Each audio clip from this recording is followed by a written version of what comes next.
is all that I know. The old made new. Jesus, when I met you, you called my name, and I ran out of that grave, out of the darkness, into your glorious day. You called my name, and I ran out of that grave, out of the darkness, into your glorious day.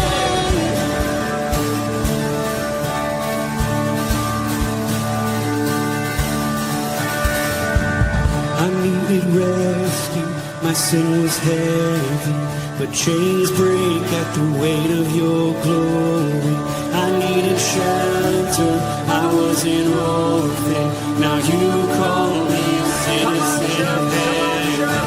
When I was broken, you were my healing, now your love is the air that I'm breathing. I have a future, my eyes are open, 'cause when you call my name, I ran out of that grave, out of the darkness, into your glorious day. You called my name, and I ran out of that grave, out of the darkness, into your glorious day.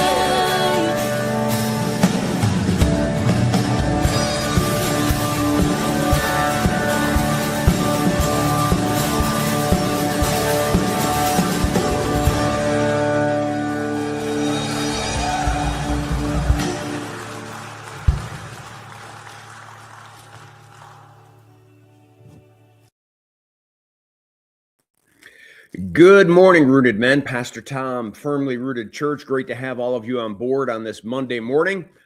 Just a few days away from Christmas. I hope that you're all ready for the holiday. I think we've had a great Advent season, and we've readied our hearts and our minds and our souls to receive the Christ child, huh? Looking forward to it. Looking forward to it. We are still looking at David. In 2 Samuel chapter 11. And we're going to say hi to a few people, and then we're going to dig in a little further and see where that takes us. I think I saw, Steve Drew popped in there early. Chuck B, good morning. My cousin Dave Donnelly, good morning. Ken Gooch, good morning, fellow brothers in arms. Brian Vlaming, good morning, men. Plus quite a few others out there. Great to have all of you. So, I'm going to pull up the reading again in just a second. The lessons to be learned as we look at David's life here. And yes, he is a man after God's own heart, but that doesn't mean he's perfect.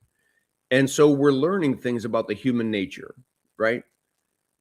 David has fought wars. He has built a palace for himself. The city's growing. Jerusalem's becoming quite the city, and he decides not to go to war. He makes the decision on his own. He doesn't ask God about it. He doesn't even seek God. We don't have any hint that he said, "Hey God, what do you think about me just kind of laying back for a while? What do you think about me, sitting back and being king and not going to war?" And as we know, it gets him in trouble. And I guess we got to pause for a minute and say, like, where have I relied on my own thinking? Where have I relied on my own judgment? Where have I, rather than go to God and say, "Hey God, what do you think?" I just assumed and I knew that this is what needed to be done. It's what I wanted to do. And before you know it, we open a door for Satan to get at us. Now, why? Because we allowed our old nature to make a decision and not our new nature. See, our new nature would ask God. Our old nature would trust on its own wisdom and discernment and would just step in, and hence we step into Satan's playground. And just like that, David ends up committing adultery. He ends up making Bathsheba pregnant. He ends up trying to get Uriah to go sleep with his wife so that the baby could be seen as his and not David's. And our last verse from last week, Uriah said to David, make sure it's up there. Nope, it's not up there yet. There it is. Uriah says to David, the ark of Israel and Judah dwell in booths, and my lord Joab and the servants of my lord. He's talking about, you're the Lord. You're the king. The ark is under a tent. Joab and all of us men are fighting on behalf of you, the king. And we're all sleeping out there in the open fields. Shall I then go to my house to eat and drink and to lie with my wife? As you live and as your soul lives, I will not do this thing.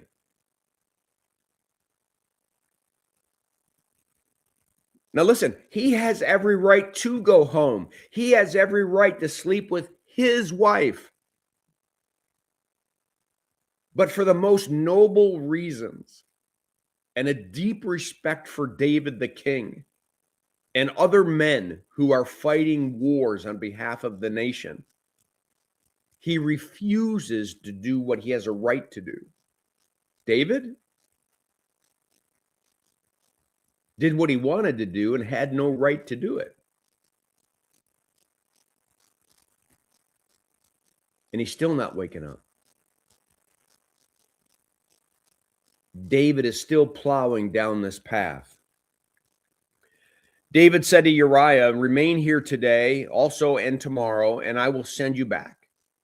So Uriah remained in Jerusalem that day and the next. And David invited him.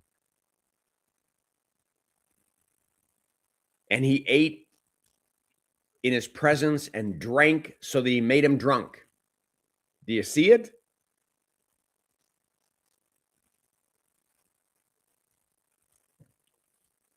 I'm now going to create a feast for him.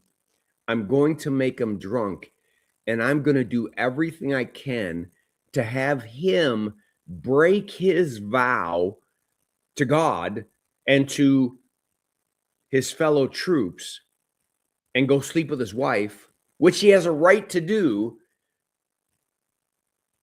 because David already slept with his wife, which he did not have a right to do, and now she's pregnant.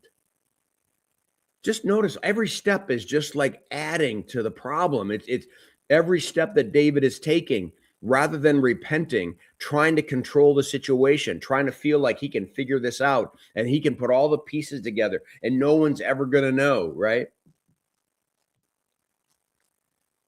Well, in the evening, he went out to lie on his couch with the servants of his Lord, but he did not go down to his house.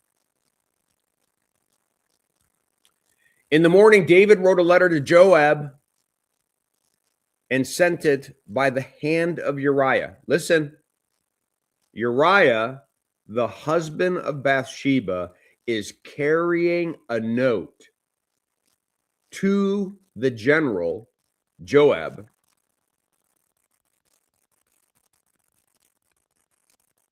And he has no idea that he is carrying his death sentence. In the letter, David wrote, set Uriah in the forefront of the hardest fighting, and then draw back from him that he may be struck down and die.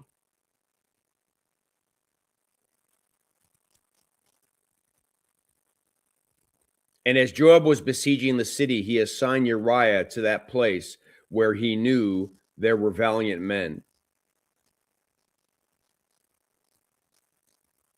You know the rest of the story, and someone will pick it up tomorrow, probably Steve.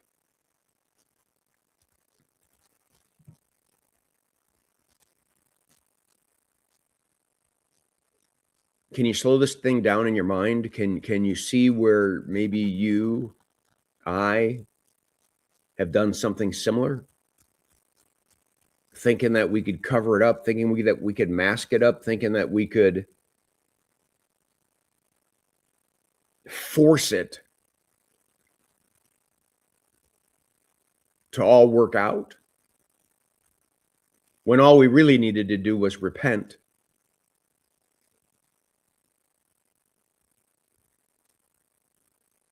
It just blows my mind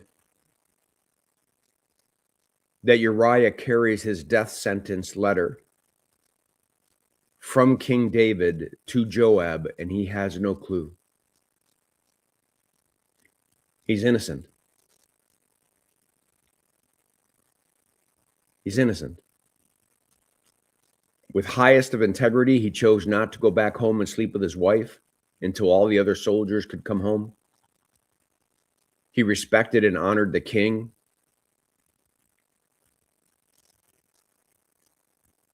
And David respected no one but himself.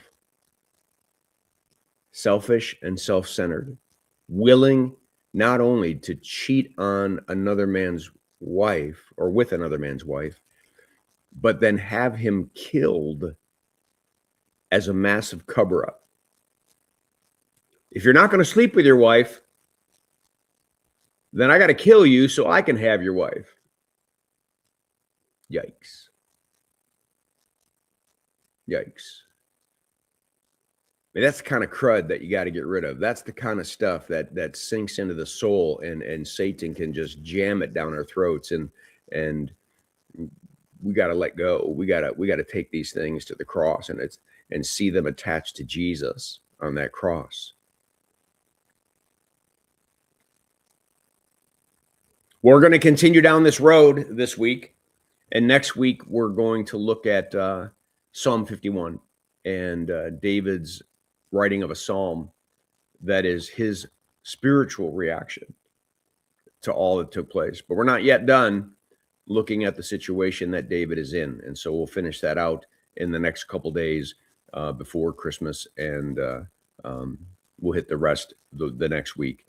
All right, let me see who else came on board. Steve Giroux, Bert Reggiani, Steve Skopik. All right, guys. I hope that this devotion was a blessing to you. I know it's hard, but every one of us has got to face some of that stuff that's hidden deep down inside, because we think that we're fooling people, and we think that we've somehow covered it up, and realize that nothing is ever covered up in God's eyes. So we better just cough it out. We just better give it up and go through some repentant process. And what better time to do so than the end of a year, so we can step into a new year, new, clean, chains broken. All right. Blessings on your day. Make it a firmly rooted day, and may someone see Jesus in us today. Peace.